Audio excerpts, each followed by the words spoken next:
Welcome to Sacred Realms.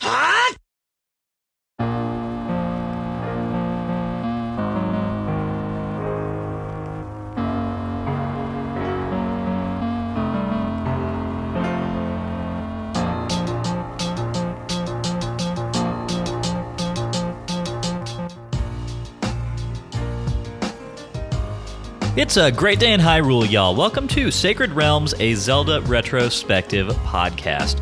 I'm your host, Lyndon Willoughby, and I am joined by not just Matt Willoughby today, but by also the intrepid brothers over at Hyrule Podcasters. I'm recording this intro before I get into the bulk of the episode that we've recorded for you. It's going to be kind of a different one. I know that the plan was to get into actually another conversation with the brothers at Hyrule Podcasters this week to talk about the final two dungeons of The Legend of Zelda. However, something pretty incredible happened this week in the Nintendo Zelda community, and that is we got a Nintendo Direct. It doesn't happen often. When it does happen, it's a huge, huge deal. So, in celebration of that, and given that it came with a massive Zelda reveal at the very end, we decided to get together with Hyrule Podcasters to record an episode breaking down the reveals that happened there, talk about some of our theories, and talk a little bit more about this Nintendo Direct just in general. So it's a great conversation. We're going to get into it in just 1 second. I'm going to get the housekeeping out of the way before that very quick transition. I do want to mention that, as I said, our seasonal schedule, as it has continued to do, is going to be moved out a week from what is currently posted to our Instagram. I'll have it updated before too long, just for everybody's reference. But next week will be our episode about the final two dungeons of The Legend of Zelda and the ending of the game. The following week should be the rank and review episode. There's a possibility that may actually get moved out a week as well. We're trying to sort out a bit of a vacation schedule and find out if we're going to have time to record it. But we will be letting everybody know about that ASAP. And of course, after that, we will be diving into Zelda 2, The Adventure of Link. Still a part of Season 6. We're covering 2 games in this one, so that's going to be a good time. We'll be doing all of these things before too terribly long. Look forward to all of that in the very near future. Additionally, if you follow us on our Discord channel, you'll know that we've had a bit of a hoopla around the trading card rewards that go out to our Big Goron Sword tier patrons. Recently, there was a copyright issue that needed to be resolved with the manufacturer who we used to print the cards.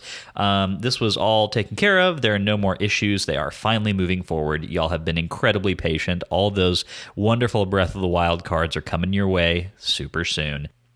But let's go ahead and get some housekeeping out of the way and then get into this episode. If you didn't know, Sacred Realms is a weekly re-examination of The Legend of Zelda, one little slice at a time. Sacred Realms drops every Wednesday and is available on all major podcast networks. Every week we play a new section of a Zelda game, and then we sit down here to talk and to drop our hot takes. If that sounds fun to you, please head over to Apple Podcasts, hit that subscribe button, and be sure to leave us a review. 5-star reviews are greatly appreciated, and they have a chance to get a shout-out here on the show. If you want more Sacred Realms in your life, you can head over to patreon.com/Sacred Realms Pod to get access to our Discord channel, listener mail, vote on what game we play next, and much more. Of course, one of the benefits that we offer to Master Sword patrons and above is that they get their names read every week here on the show. Those legendary individuals are Darknuck, Brian, George, Mike, Dylan, Allie, Lennon, Kolku, Rowan, Josh, Nick, Keep It Going Pod, Dante, Gep, Mary, Brittany, Davey, Derek, Albert, Mark, Andy, Cameron, Tyler, Ben, Daniel, Nick D_TV, Travis, Christian, Jonathan, Hyrule Interviews, aka Max Nichols, Garrett, and Drew. These are the most legendary of individuals, and we could not make the podcast without their generous support. But without further ado, let's get into our conversation breaking down this week's Nintendo Direct between ourselves and the brothers at Hyrule Podcasters.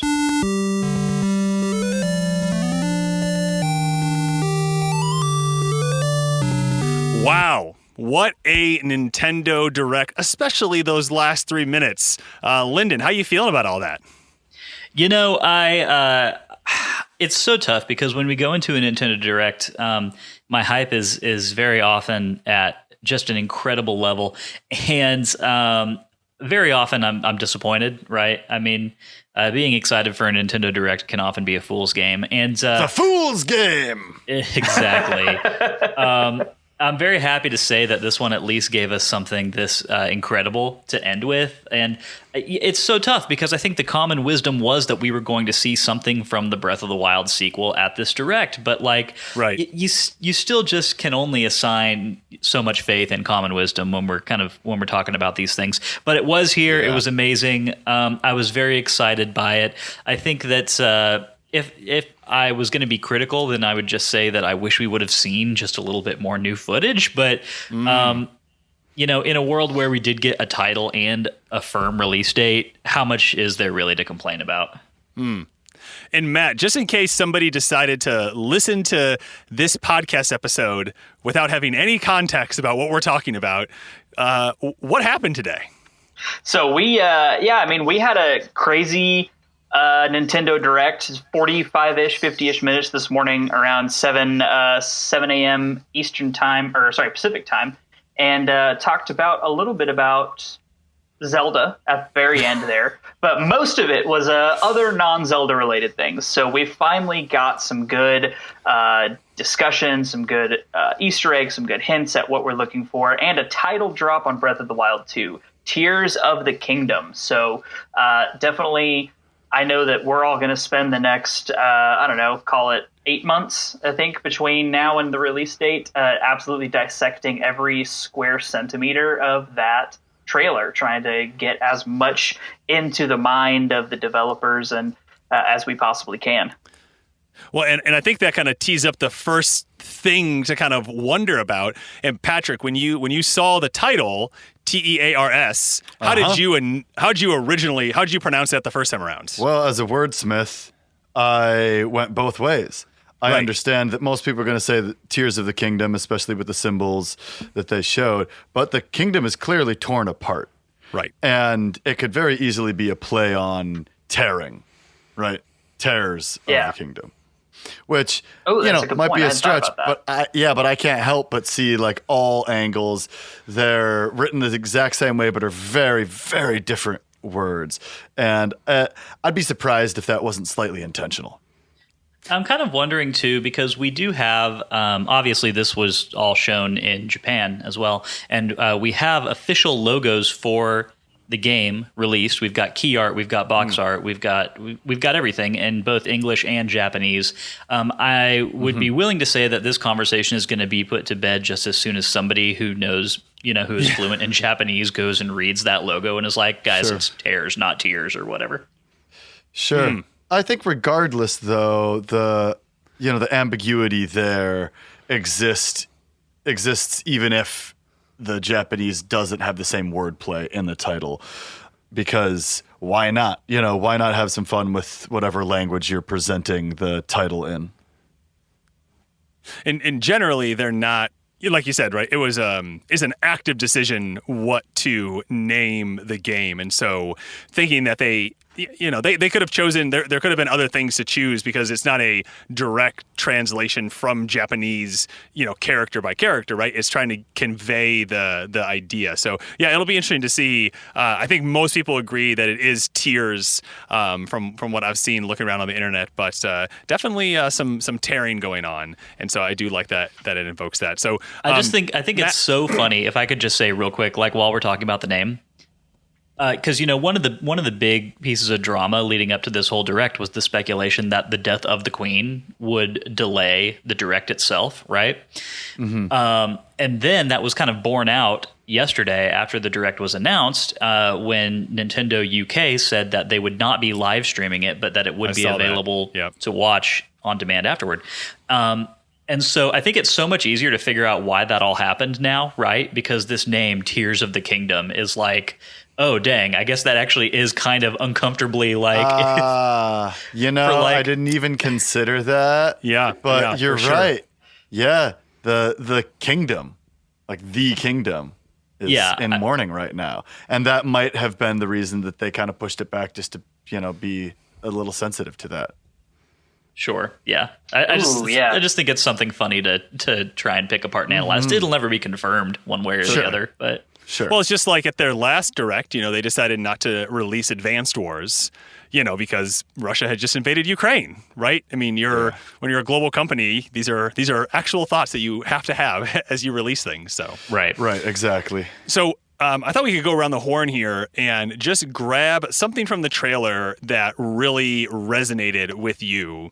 And Matt, I thought we could start with you. What was one thing watching, I think it was like a minute and 37-ish seconds of trailer that you really kind of clung to immediately? Like, oh, like that thing, or something that you really enjoyed? Yeah, absolutely. I think that I am still very excited for returning to an aerial version of Hyrule. I know everybody on here knows my affinity for Skyward Sword, and to me, it's impossible to view the floating islands and everything going on in the aerial portion of Hyrule as anything other than some type of callback or at least Easter egg to Skyloft, Skyward Sword, and everything else that was going on there, right? So, and that's your favorite 3D game, is that right? It is my personal favorite, but I don't. That's what I thought. Yeah. It's my personal favorite. I think that there's a lot that is going to go into this game that is going to be very not Skyward Sword. I think that I don't think that you can look at this trailer, and I know a lot of people at the very beginning were speculating like, oh, it's going to be very heavily tied into Skyloft, and like just the architecture, the tone, the carvings that we saw throughout throughout this trailer are very much not like anything that was on Skyloft or anything that was in the Sky Temple on Twilight Princess either. So they're definitely doing something different. But I think that they're going to have some type of connection there, right? Like they've already done the callback to Fee. Now we're going back to the sky. So I don't know. There's something there that I'm excited about. Definitely. Patrick, what are you excited about that you saw over there? It's tough to just pick one thing, especially because a lot of it isn't set in stone. I mean, no pun intended, half the information that we're getting is from old stone carvings. I'm excited to dig through these old stone carvings and see what's really going on. The thing that stood out to me is this villain that we've never seen before, who I assume is a villain, in the center of these tiers. And, I was digging through my Hyrule book that I got over here, and I just I can't seem to find a villain that looked like this, or any character. So I have no predictions of who that could possibly be. I'm excited. I'm hoping that they come up with somebody new, and that I have to go around and collect, 7 tiers in order to accomplish a goal, kind of like how you had to get, pendants in previous games. I'm hoping that boss at the center with the tiers around it implies that we have multiple dungeons and not just 4 divine beasts like we did in Breath of the Wild. Because the only reason that Breath of the Wild doesn't get a perfect score for me. I want bigger dungeons that you would collect items in, as opposed to just a bunch of shrines. And, maybe I'm reading into it too much, but I think that kind of hints that might be the gameplay layout on this one. What about you, Ben? What do you think? Yeah, so I think the thing that I was most excited about was the Ouroboros symbol that we get that is making up that background, right? So if anyone's unfamiliar with that, it is a snake eating its own tail, or sometimes a dragon eating its own tail. You see depictions of this throughout human history, right? This isn't just something that, we only see in video games. It was first referenced as far back as the 14th century BCE in ancient Egypt. And, what it was there is it was this symbol of how Ra and Osiris were connected, the sun god and the god of the underworld, right, were connected, and just how interesting that is. And it's a way to kind of talk about extinction and rebirth and that constant cycle. And that's obviously over 35 years, right? What has happened continuously in the land of Hyrule, right, is this extinction and rebirth. And it'll be really exciting to see what directionality that gives us as we look more and more into the trailer and as the game comes out, to really understand what's going to happen. Certainly. And I think building off of that, you can say that Breath of the Wild is really the rebirth of the franchise as it stands, right? And so that was obviously very intentional in the design of Breath of the Wild being different than any other Zelda game. So if we can take the symbolism there to mean what we think it means, because I do agree with you, Ben. I think it's a very intentional use of a very common symbol. Certainly. And so I think they're leaning into that even more. So what does that look like? Like, I think Breath of the Wild was obviously wildly successful. So are we getting, hopefully they're not just being too drastically different here, but just improving upon it, right? So I that's a great point, Ben. Yeah. Some might say that it took my breath away how wildly successful it was. Hey! My bad, everybody. And I want to speak to more on that too, but let's hear Lyndon's takeaway before I cover too much ground here. So I've got a few that really stuck out to me. One that you only get one. Everyone else had to pick one. You get one. Oh, really? Okay. Oh, my bad. Jeez. That's going to be tough. I think the biggest one for me was trying to pick out the subtle differences to the Hyrule landscape that you can see while Link is airborne, you know? Yeah. That's been something that people have been doing a lot of in each new video that we've seen from this game.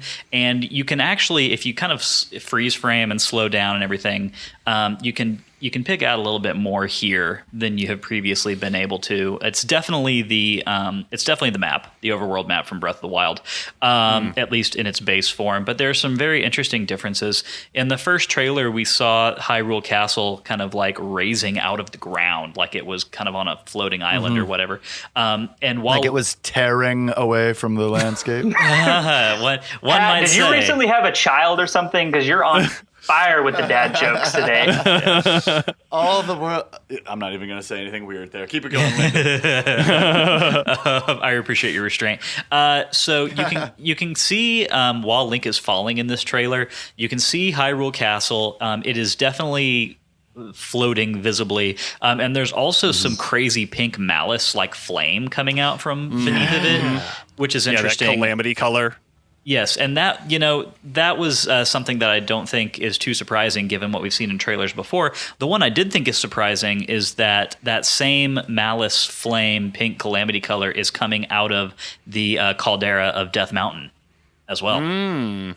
Oh, I didn't catch that. Yeah. So yeah, that I think is super interesting. It does make me wonder if there's some kind of underworld mechanic in this game. I don't know if it's too much to ask for that there's like a sky area, a ground area, and an underworld, but clearly something is kind of greedy, Lyndon. I know, right? You're getting greedy. It is kind of clear to me though that something is sort of coming forth from the ground in this game, and I think even aside from what we see in this trailer, that is borne out by the very first trailer we ever saw for Tears of Hyrule or Tears of the Kingdom, which showed Link and Zelda underground discovering like the desiccated corpse of Ganondorf, I think. Yeah, I kind of wanted to piggyback on that, is that this was almost completely the opposite of the first trailer we saw, right? Like ever since that first trailer, we have seen nothing of Zelda, Ganondorf's corpse, or any of that underground section. The last two, I guess this is technically a trailer, the other one was technically like a teaser, have been solely focused on the aerial version or the aerial segment. So it seems like, and to your point, Pat, about the cave drawing showcasing what I think is safe to assume could be the big bad, this owl-looking creature with the 7 tears around it.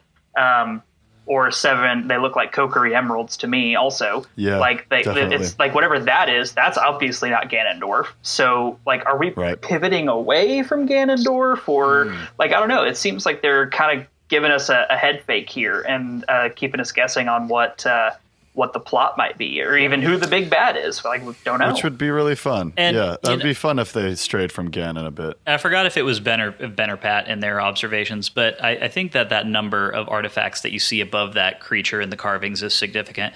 7 is a recurring number in the Zelda series, and very often it is the number of dungeons that have to be beaten. Exactly. Yeah. Oh my gosh. I hope so much. I want dungeons back. I'm not going to be too upset because I'm sure they're making a great game, but I would just be so happy to have dungeons. Coming back to the Ouroboros, it's kind of like a time repeats symbol, and it seems like almost we're seeing two different Links in the stone carvings. Is that Zelda that's floating there, incapacitated? Is that the Zelda we're going to see in this game? Or is that a Zelda that we've already seen that was incapacitated?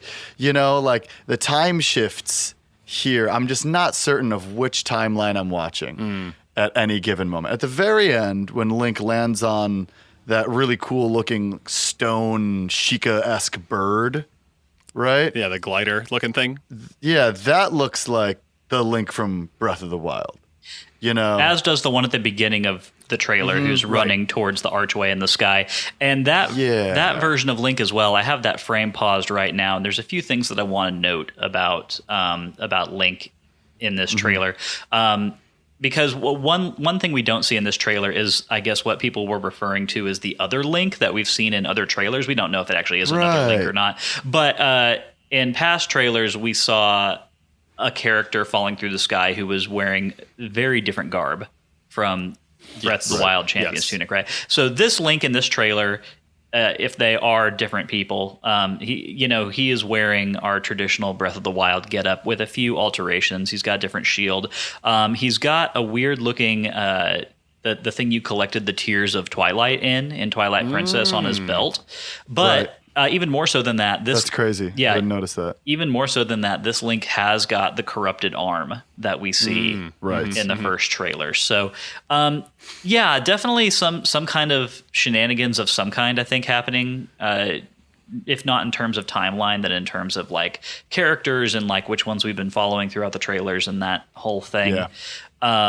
But yeah, I think the thing that stands out the most to me is this prop that he's got on his belt, this like container that looks like it's meant to hold energy of some kind. It just looks so similar to the Tears of Twilight. Yeah, I didn't even catch that. It's a blink and you miss it thing. Definitely.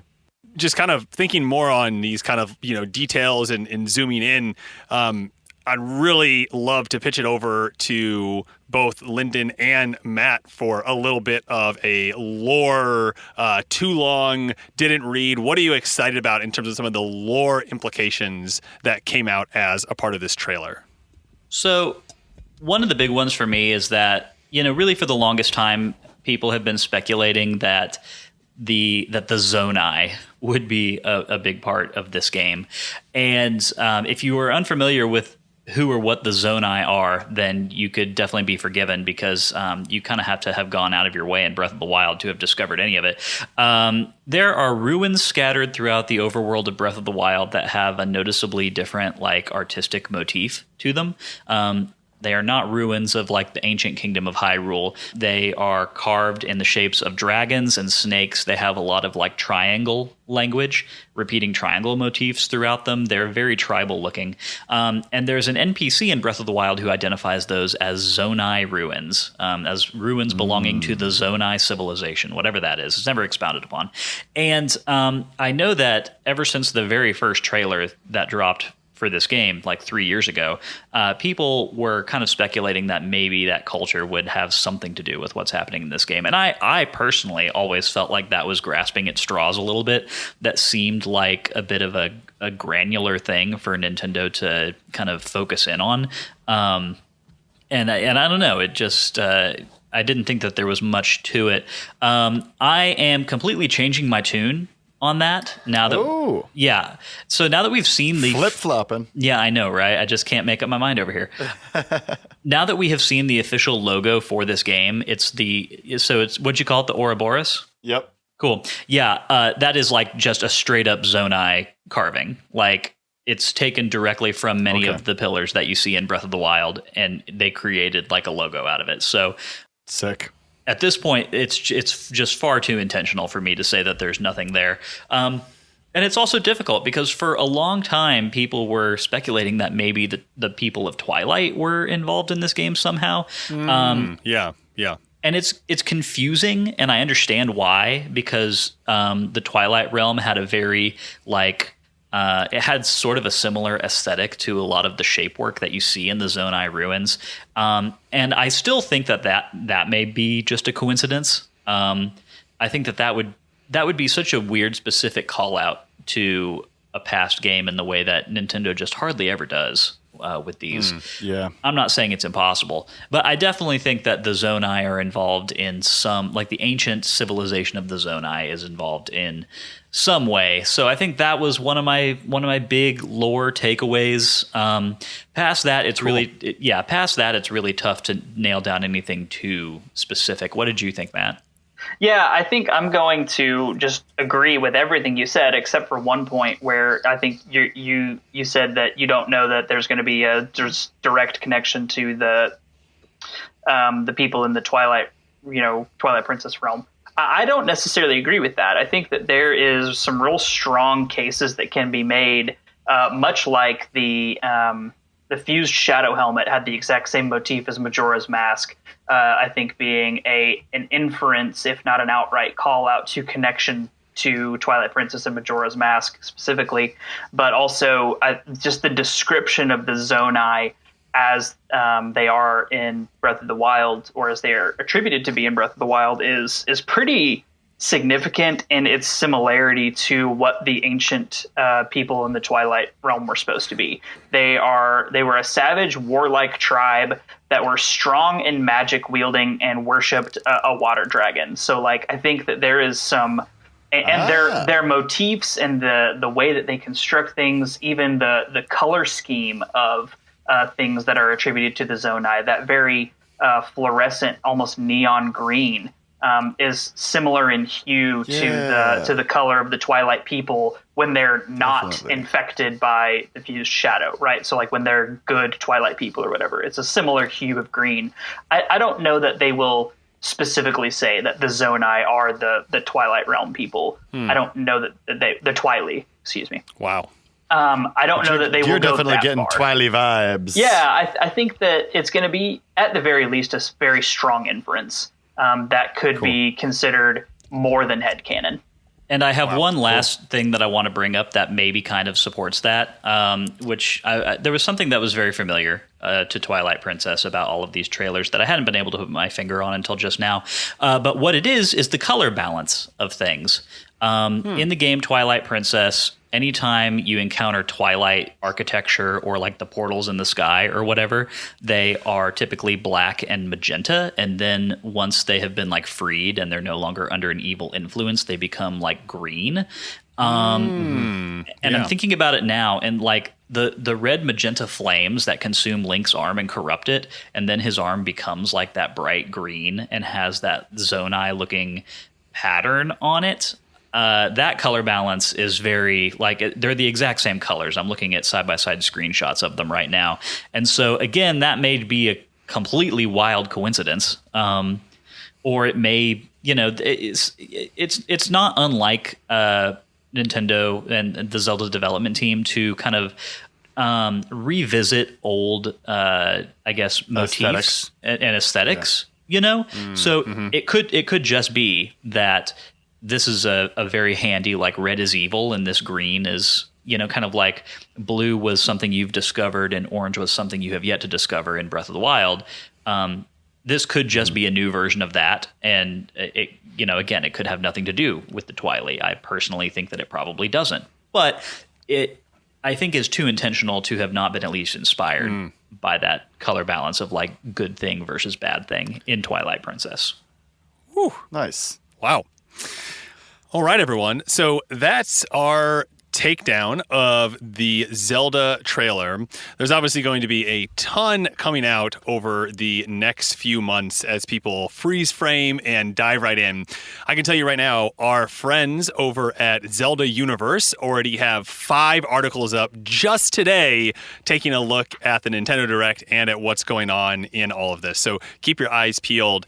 On the other side of the break, we will be discussing the other parts of the Direct that we liked, and we will wrap up with letting you all know what our predictions were before this and just how wrong they are.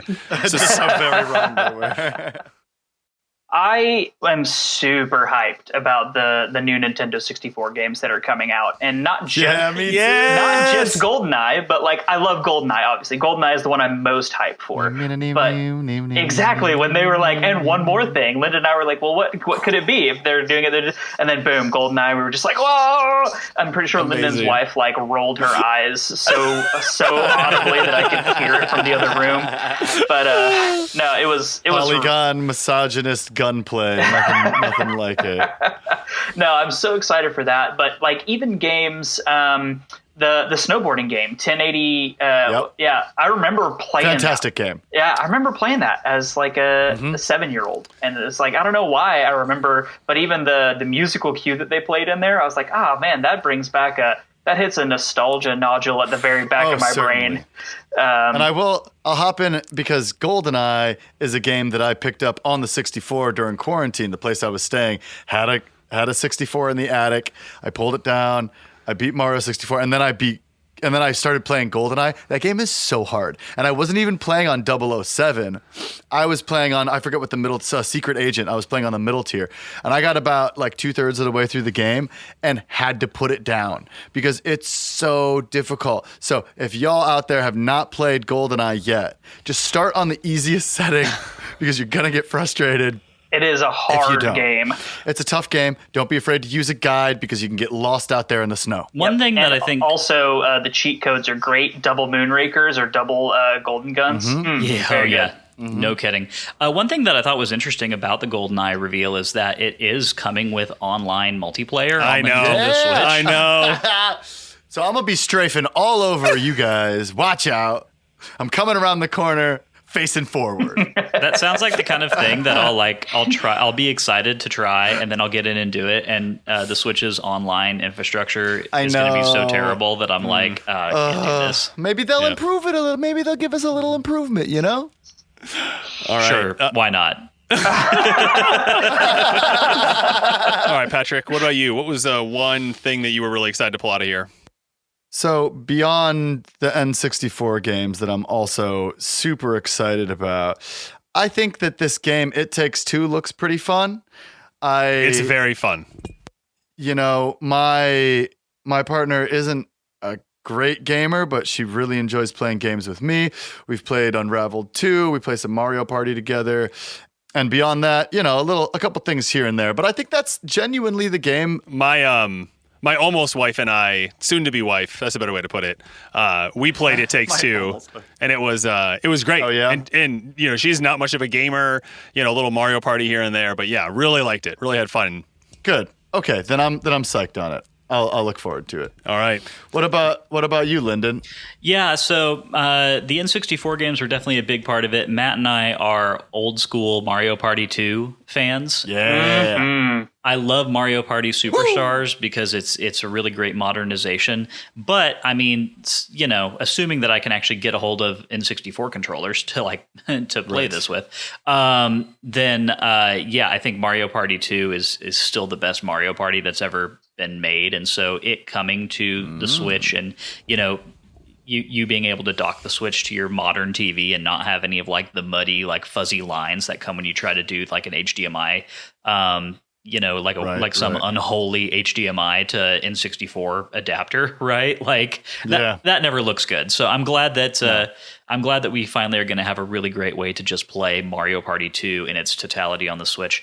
The biggest one for me though was that I'm a collector of Zelda likes. Obviously, Zelda is my series. Yeah, Zelda is my series. I love Zelda very much. But my Switch is also a repository of several games that are like very Zelda in their inspiration, but have like done it in new and interesting ways. And those typically tend to be indies, of course, because that's the space where most of that work happens. Hyper Light Drifter being one of the big ones.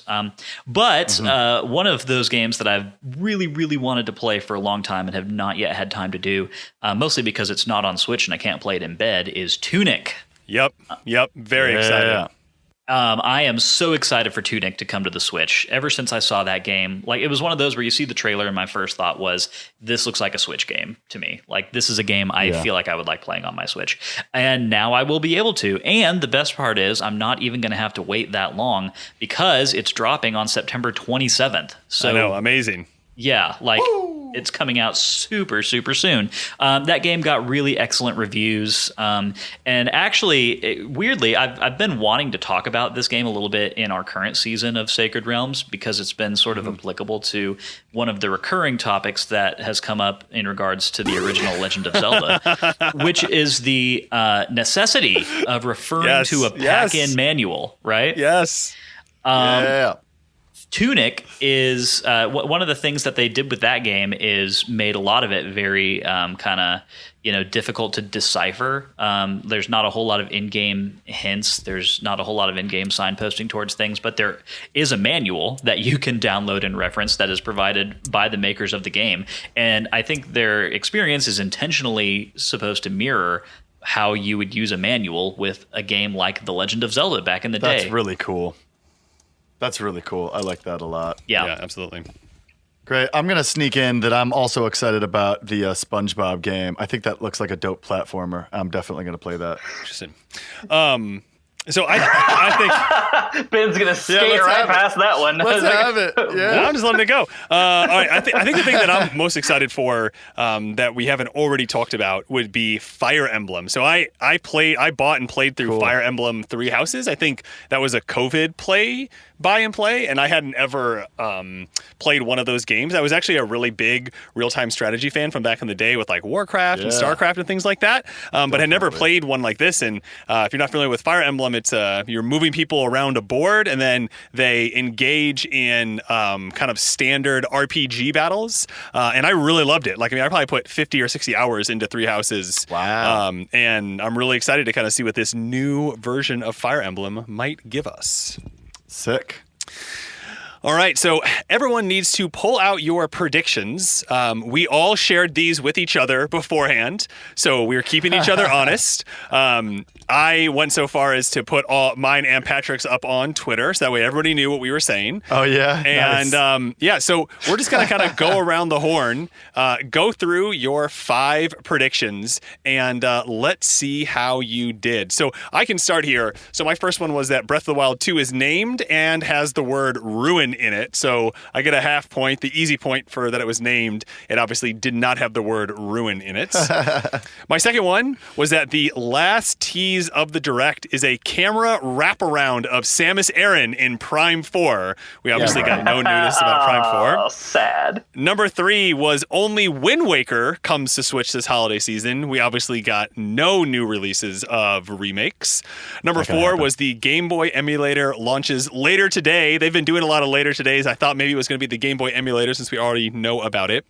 And the 5th one, which I'm going to argue for a half point, was there is a brief tribute to Her Majesty the Queen. I would say the fact that the Nintendo UK didn't do the Direct Live is a bit like a tribute to Her Majesty the Queen, and I'm going to petition for 1/10 of 1 point if you can give it to me. I'll give you a full half point on that one. Full half point. Wow, that's very kind of you guys. I would not give him anything. Let's get Lyndon's breakdown. So yeah, I definitely think you were deserving of a half of a point on that.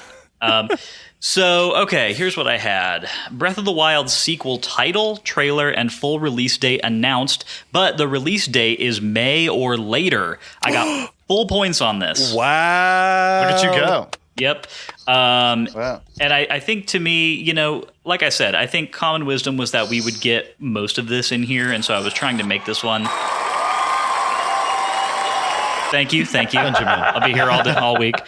Yeah, I think that I was trying to make this one a little bit less of a gimme just by adding the qualifier of like when specifically it could come out, because they had said spring, and spring can mean like a lot of things, right? Yeah, for sure. Okay, so full points on that one. Number 2, Twilight Princess and Wind Waker HD ports confirmed, and they dropped today. This didn't happen. I knew that the and they dropped today was going to be like, I knew that was unlikely, but I figured it was just such a gimme that they would be announced and that they would come out at least this winter in the gap before the new game. Like, it just made so much sense. But Nintendo gonna Nintendo. What are you going to do? Facts. This is going to happen at some point. It's going to be right after Matt and I have played both games for our podcast. Of course. Oh, for sure. It will absolutely be as soon as we're in the middle of the season or done with the season. Yeah. Boom.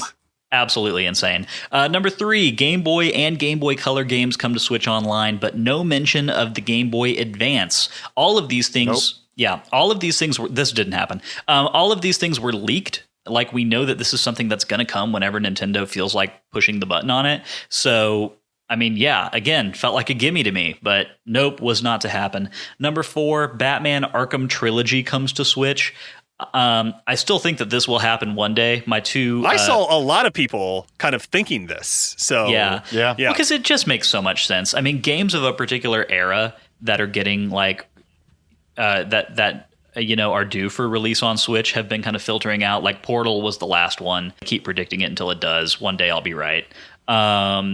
So that didn't happen, though. And then number 5, a new side-scrolling Mario is teased. And I knew that this was going to be It's been a while. It has been a while. I knew that this was going to be the least likely of all my predictions. But at the same time, we have not had a new Mario game announced by Nintendo in a long time. We haven't really had anything new since Mario Odyssey. And I figured that... I know I'm sure they're working on a sequel to Mario Odyssey 2, but I just felt like there was no way we were going to get that and Breath of the Wild 2 in the same direct. So my compromise was new side-scrolling Mario, which also did not happen. So I get 1 full point and nothing else. But like a super point. That was like a super duper point. Yeah, it was a super point, yeah. Yeah. What about you, Matt? Did you get any super points here? I got no super points, but I did get 2 points. So I said GBA, Game Boy Advance, Game Boy Color, etc. games and emulator coming to the Switch, just like apparently everybody else. Twilight Princess and Wind Waker Switch ports, got neither one. Breath of the Wild title, which was kind of a give me, but also I was like, just going to play it safe. Hey. Sure. And I specifically said a new Splatoon multiplayer reveal that I won't care about. I love that. And I thought it was so funny. I thought it was so funny. I know. The last thing, and I actually debated on this one for a while, I ended up going the same route as Lyndon with a new Mario title reveal of some kind, because I honestly 100% forgot that they had just revealed Mario and the Rabbids. Had I remembered that, my backup was a new or re-released Kirby title, which would have been 3 points for me. But so close. Unfortunately, horseshoes and hand grenades, my exactly. friend. Horseshoes and hand grenades. Doesn't count. So I get 2 points, which means I'm still in the lead technically. So sure. So my predictions were that Breath of the Wild 2 will come out in 2024, which I could still get a point for. That is true. Right? I mean, I guess I do not trust. I do not trust release. Yeah, I do not trust release dates. I disagree. I feel like once, with rare exceptions, once Nintendo puts a solid month, day, and year on something, especially when it's not, it's less than a year out from now. If it was more than a year out from now, then I would be skeptical of it. But I truly think that this is the date they're going to hit. I think that if there is any other delay, then it's going to be in the area of weeks and maybe a month or two. It's not going to be out of next year. Call me Scully, because I'm a skeptic. I don't even want to believe. I'm not even letting hope exist in my heart. So Patrick. My second one was that Twilight Princess re-release would show up and that they'd work backwards. That didn't happen. I predicted that the Game Boy Color would be on there. It didn't happen. Most of the Nintendo Direct would be stuff I don't care about. That was true. And really? You got all the Nintendo Switch Online stuff. You got some, definitely. Some Zelda, some Tunic. I would say out of the 40 minutes, I only cared about 15 minutes of it. All right. Now, I am excited for other people. Sure. Because it looks like there's a lot of cool games for RPG players and a lot of cool stuff out there, but just the stuff that I don't really care totally about. Fair. Out of the 5 farming simulators they released, I care about 0 of them. So well, I really think that one farming simulator that had like RPG elements to it looked really cool. But again, I don't care about farming simulators or RPGs. Sure. And then the last one was that there would be no Metroid Prime news. So technically, you got 2. Most of the Nintendo Direct won't be stuff I care about, and no Metroid Prime news, which is me being very pessimistic, but that's still 2 points, right? Yeah, there you go. That's true. Pat and I tie. Let's go. I do want to say, and I could also win if Breath of the Wild 2 doesn't come out till 2024.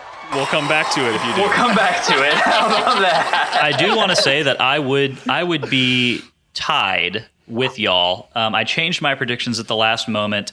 Instead of Batman Arkham Trilogy comes to Switch, I had GoldenEye comes to Switch. Sick. Horseshoes and hand grenades, Lyndon. Horseshoes and hand grenades. Yep, I should have just committed, and then at the last minute I was just like, there's no way that's not happening, and here it is. So, hey, anyway. well, I'm glad that I'd rather you be pleasantly surprised than guess that and get it wrong. Right, Yep. right. So, wow, how exciting! What a moment! Even though you had to wait 40 minutes to get to the Zelda stuff, there was some cool stuff in there, and I'm gonna watch that little trailer like 100 times today and read too many things about it. I know, right? I have already watched it 3 times, so I'm due for a few more before the end of the day. Nice. Again, everybody out there, there's already a bunch of articles on Zelda Universe that you can read about this stuff. Go catch up with it and try to get ahead of things and make assumptions before anything's actually announced. It's a fun thing to do. And be sure to enjoy yourself listening to Matt and Lyndon play through Zelda 1 right now. They're wrapping it up, and they are coming up on Zelda 2, and we cannot wait to hear their struggles and be there with them on some episode on some future day. Dark nuts. Yeah. Definitely. I mean, this episode is pushing out our actual episode that I recorded with y'all by a week. Okay. So, yeah. Nice. Cool. So this is going to be 2 Hyrule Podcasters Sacred Realms in a row. Love it. We're spoiling people. And what a treat for everybody out there and for us. Thanks for doing this with us. And everybody out there, thanks for tuning in. This has been another collaborative episode between the Sacred Realms and the Hyrule Podcasters. Epic. Good chatting with you boys. All right, y'all. We'll talk to y'all later. Bye. Bye. Well, there we go, everyone. That was a fantastic conversation. We always love talking with those guys. Of course, it's nice that we have some firm details now to break apart in terms of our speculation around this newly announced titled sequel to The Legend of Zelda Breath of the Wild, The Legend of Zelda Tears of the Kingdom. Of course, we will be talking more about this game as we inch closer to the May 12th release date of next year. It's going to be a great time. Of course, before then, we will be getting back to our coverage of The Legend of Zelda and Zelda 2, The Adventure of Link, and then whatever game comes up in our rotation after that. It's going to be a great time. Just one more reminder that we will be back next week for our regularly scheduled programming. But let's go ahead and do some outro for this week and get y'all on your way. If you enjoyed today's show and you would like a little extra Sacred Realms in your life, you can head over to patreon.com/sacredrealmspod and become a patron. If you've got no rupees, it's not a problem. 5-star Apple Podcast reviews are a great free way to support us. More reviews means that more people see our show. That makes us very happy Hylians. Follow us on Twitter and Instagram at Sacred Realms Pod for updates on the podcast and for behind-the-scenes action. Sacred Realms will be back next Wednesday with our thoughts on the finale of The Legend of Zelda, covering the final dungeon and Death Mountain. We'd love for you to play along with us and to share your thoughts on our social channels. The Legend of Zelda can be played in a variety of places. It can be played on a Nintendo Entertainment System, on a Nintendo Entertainment System Mini, on a variety of eShops, and of course on the Nintendo Switch online service, which is the way that Matt and I are playing it. But in the meantime, may your hearts be full, may your arrows never miss. We will catch y'all next time. Sacred Realms is an independent podcast production, which is produced, edited, and mixed by me, Lyndon Willoughby. Our music comes from Zelda and Chill by Mikkel and is graciously provided to us by Mikkel and Game Chops Records. Zelda and Chill is available to stream on Spotify or to purchase directly from GameChops.com. Finally, our thanks go to Nintendo for creating such exceptional and innovative experiences. Bye!